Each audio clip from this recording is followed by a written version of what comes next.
Hello, welcome back to my channel. My name is Meta and so nice to see you guys again. So today's project is not a construction project. Well, it is a construction. It's a sewing construction project. It's not like these.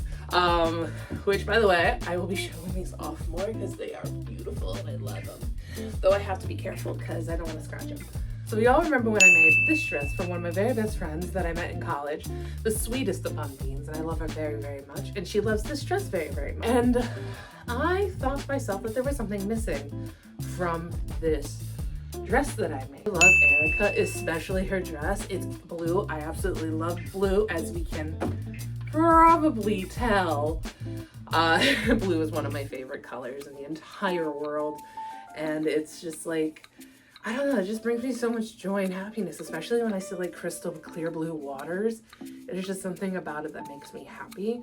Even though blue, like the blue in my office space is like this dark blue, it brings out more like of negative emotions, but not all negative emotions are bad. I mean, looking at the walls, looking at the dresser drawer and the desk that I made, just brings me so much joy. And it's very clear that I have an affinity for blue magical girls as well. I love Saya Kamiki, I love Yachio, I love Sailor Mercury.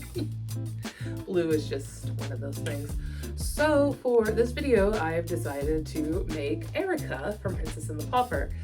And this is how it's going to break down. There are the two skirts, and then there is the top. I'm going to use the same pattern that I used for my friend's dress, only it's going to be my size. And just like a little tweak, just a little different. And this one has more of a square neckline than a curved one going in. So we are going to do that. I'm going to do that. When it comes to the skirts, it's going to be two pieces instead of one. So it's going to be the underskirt and then the overskirt.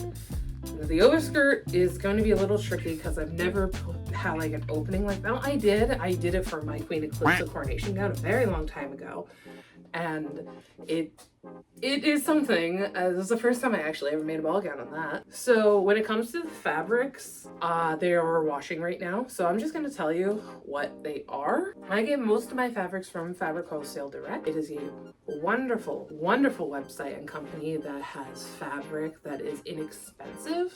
This is not a sponsored video, I promise. It's just one of my favorite websites to go to when it comes to getting like solid colors. But the two main fabrics that I will be using is the same type of fabric that I use for Princess Annalise. The two types of main fabrics that I'll be using are these two satins. And I would like to point out that this pink is called Shrimp. And when I saw that, I had to do it because that is an inside joke with a bunch of my friends. The piece of fabric that is going on the sides of the blue to have it open is actually fabric that I bought at Joann's. I was lucky that I grabbed all that I could of that fabric because I might make another one to sell. I'm not 100% sure. It just depends on how well this dress comes out. So there is that. And then I'm also going to be using the leftover chiffon that I bought for Princess Annalise, which was also a fabric that I got at Joann's. I'm just gonna cry. It's the saddest day for all crafters, and going to Michael's sucks. Originally I was trying to scour the sewing room for this fabric, but this was all that was left, and my sibling used it to make this apron, which is really cute, and I really do like it. I love the lace on it, but I wish they didn't use it all. I could have used it. So using that fabric that I found at Joann's is definitely going to help me, and it's going to work, even though it's a little brighter than I wanted it to be and a little bit bigger in the pattern of the roses. We make do with what we are given in life. So there is that. For the middle white part, I'm also going to be using the same fabric that I used on Princess Annalise, which is just like a yard of fabric that I bought maybe at Walmart a really long time ago, and I just been sitting there waiting to be used, and so I will be using it. And I will also be using a little bit of tulle for the little gathered plumage at the top of her dress, which I bought originally for Princess Genevieve from the 12 Dancing Princesses, and then I decided to do something completely different with it, which, by the way, I'm hoping to remake that costume, mostly the corset, because my corsetry has massively improved, and I also plan on creating the ones that I really wanted to do, which were the blue dress and the red dress. And then for decoration, when it comes to the dresses, I'm just going to use some pink ribbon that I have. For the back, definitely an eyelet closure to match with the original dress. I'm going to be doing the exact same thing that I did with the Princess on a Leash dress and use some embroidery floss, obviously, after I put in the eyelets. And I think that's like the plan. That is the major plan. Hopefully everything goes right with this and it fits nice. Don't have to worry. With all of that, let's get to it. Let's go. Also, do we like the little cape that I bought this years ago? I think I caught it a really long time ago and I wear it at work. It's like a little hamster. After spending so much time on the floor and just like vegging out on top of the fabric, it is time to cut the circle skirts. Now, I kind of did make a mistake to begin with because I was rushing a little bit because this floor was getting redone and everything was out of the living room, so I had plenty of space to do it. But oh my goodness, I don't know why I was struggling so much to make a circle skirt. It shouldn't be this hard at this point, but I was so struggling. The circle skirts did end up being a little too short, but you know what? In the end, when you'll see it, it kind of works out better because I like the fact that my feet can just like not trip over the hem of the skirt. As you can see, I'm using the original pink circle skirt to cut out the blue circle skirt. It helps a little bit just to get the same length. And then, so of course, none of this was easy because I also messed up on this one too, and I added 2 panels. So it's a process. One would think as somebody who's been doing this a really long time has made like, I don't know, 1,000 circle skirts in my lifetime, you would think I would have this science down. I don't, because math is not my strong suit. I suck at math, and I will be honest here, I did get an F in math in college once. And yeah, it was a time when it came to math. Okay, so I did this all off camera because I actually have to go somewhere and I wasn't thinking to film this. So here is the under skirt. Very swooshy. So here is the underskirt. I am going to gather it just a little bit, probably mostly like little tiny gathers in some places just to make it a little bit more poof when I add the petticoat. And then yeah, this is the underskirt. Need to hem it, I need to sew up the back, I need to put the waistband on, and then the underskirt is done. And then I have to do the overskirt, which is a little bit more complicated in my mind. I don't think it will be, but for some reason I feel like it will be. I'm gonna go pin this up, and then yeah, we are getting there. I don't know if you can see her. So today I'm thinking of doing the overskirt as well as finishing up the pink skirt and starting off the bodice itself because I have everything now for that, and I hope I have enough blue fabric for it as well, but we'll see. I am going to sew up the circle skirts for the blue, and then I'm going to cut out the bit of trim that goes along the edge of it, and then I'm going to hem the skirt, and then I'm going to put the waistbands on the skirt and then start the top. So let's get to it. All I did was just sew up the sides, and I did not make 2 half circle skirts. I only made 1 half circle skirt and 2 panels so it can open in the front. And this is the fabric that I'll be using for the trim. After sewing it on the machine down the sides, I am hand stitching it down inside just to make it look a little bit cleaner than just the top stitch. And here is just the transition video of it coming together really nicely. You will notice that there is something wrong with one side of the blue part of the dress. One edge is longer than the other, and I only fixed that by just tucking it up into the waistband, and it looks really good now.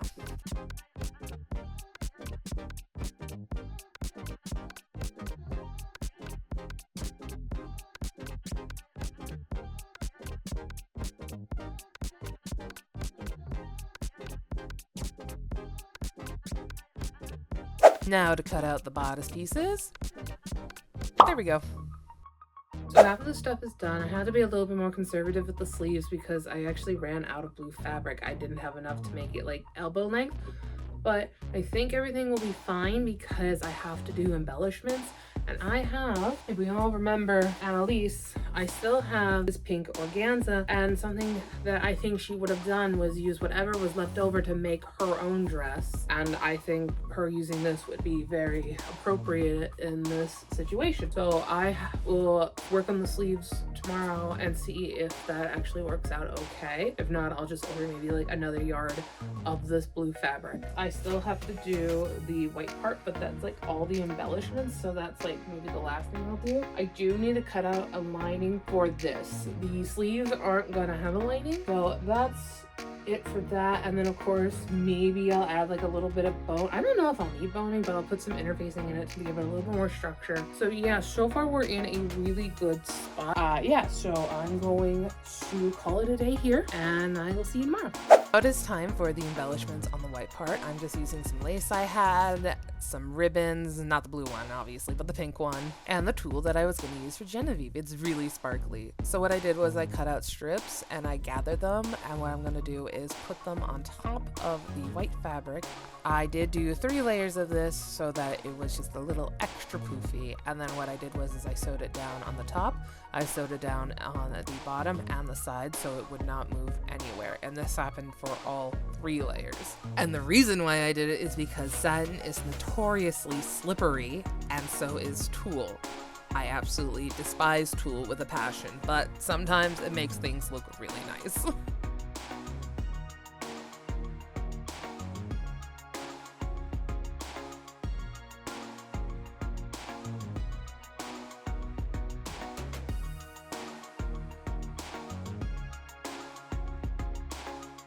After sewing all the 3 layers down, I'm just trimming away the extra so it doesn't peek out underneath the ribbon that I'm going to put on top of it. Now it is time for basic geometry skills. So I am placing the ribbon on a crisscross pattern, trying to make little diamonds and triangles, and I'm terrible at doing that just in general, but I try my hardest.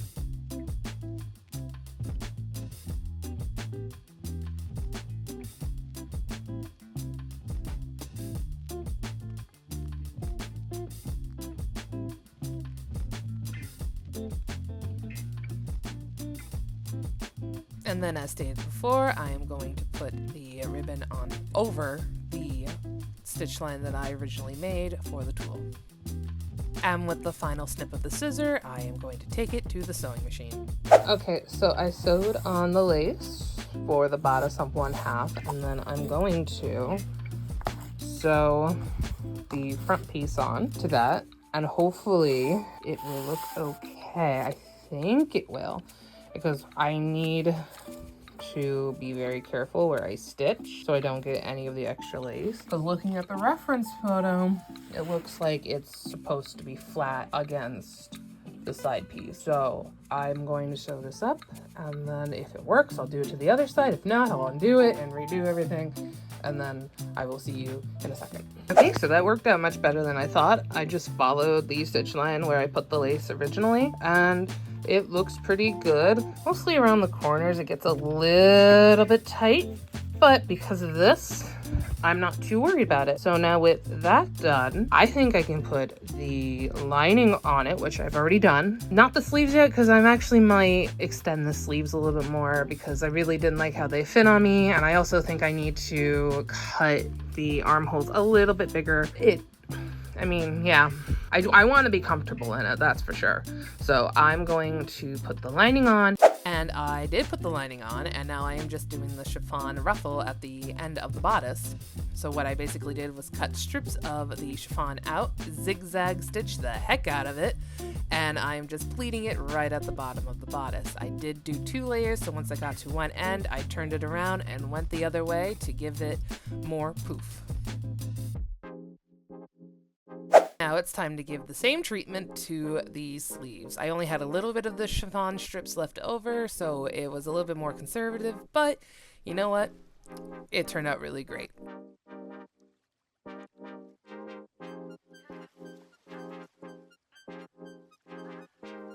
So I did the sleeves off camera because I was busy doing other things, and I asked friends if I should add lace, and I added lace, and I think it looks really pretty. It has a little gold, and it kind of goes along with the Annalise cosplay I made for my friend. So when we do a cosplay, so it would look really pretty. The bottom is on. There are 2 layers, one longer and one shorter, so it gives it a little bit more volume and it's not as opaque. And so far it looks like it covers up the waistband. I don't know, my dress forma's chest is a little bit different compared to mine, so that's something. All that's left to do on this is to hand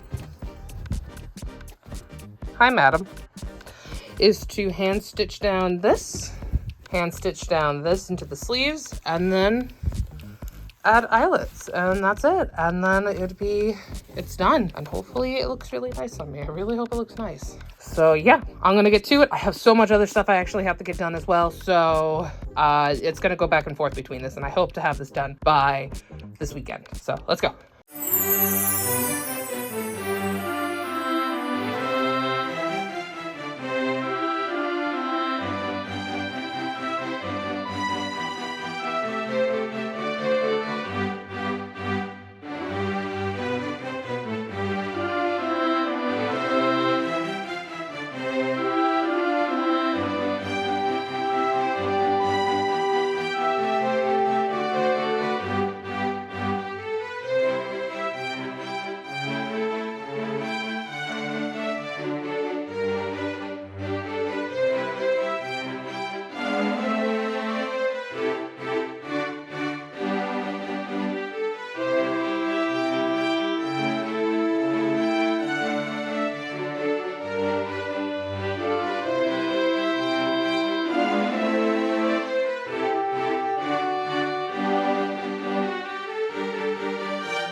So the dress is done. I absolutely love it. It's like a dream come true for me right now, because I've always loved Princess and the Pauper, and I just like having the skills to just do something like this now. It just makes me so happy. I remember when I had like a life-size Barbie, and it was the Barbie the Nutcracker one, and I used to take off that costume and just wear it all the time because, oh my goodness, it fit me at the time. I no longer have it, unfortunately, because it got destroyed in a flood, but it was just like something that I've always wanted to do, and now as an adult I have the skills to do it, and I really like it. What went right, what went wrong? I think almost everything went right on this. The sleeves feel nice, and they're not tight. It's not itchy at all. I thought it was gonna be super itchy with this chiffon being on my arms, but it's not. So I'm really happy about that. The only issue I have with it is like two things. It's this, I think I just cut them a little too narrow where they're not actually sitting on top of my shoulders or my collarbone. So it's like going off to the side a little bit like that, which isn't a big deal. I'm not too upset about it. I just took too much off of the pattern when I was readjusting it when I saw that the Anastasia dress was just a little too wide. So that's just something I'm going to have to work with in the future and just fix that. And the other thing is too, is that it's a little too loose. I think I made it just a slight too big. I don't know how I will fix it because I would have to undo all of the work I did on the ruffle here because it's tucked into the fabric, and like cut away maybe a little bit of the back and just redo all the eyelets, or basically do something that someone told me to do, is just have the eyelets be removable, as in like just a strip of fabric. That way I can move it along whenever I need to. But the big problem is the ruffles. But I don't think it's too much of a detriment. I don't think anybody really notices that it's too wide, too big. In fact, I'd rather it be too big just in case something does happen and I need the extra room. But other than that, I might actually add some roses from the original Annalise cosplay just to tie it in a little bit more. You know, just things that she had left over to make it. But that's probably all I would do with this. Maybe put a bow, I don't know. But otherwise, this is fantastic. I freaking love it. I just love how it all turned out. I love the shrimp color. It matches so well with everything, and I just love it. Thank you guys so much for watching. If you have been here for a while, I appreciate you. And if you're new here, thanks for watching to the end of the video, and I appreciate you too. I post at least 2 times a month. I'm really trying. Well, most of the time I post once a month. So I will see you guys in the next one.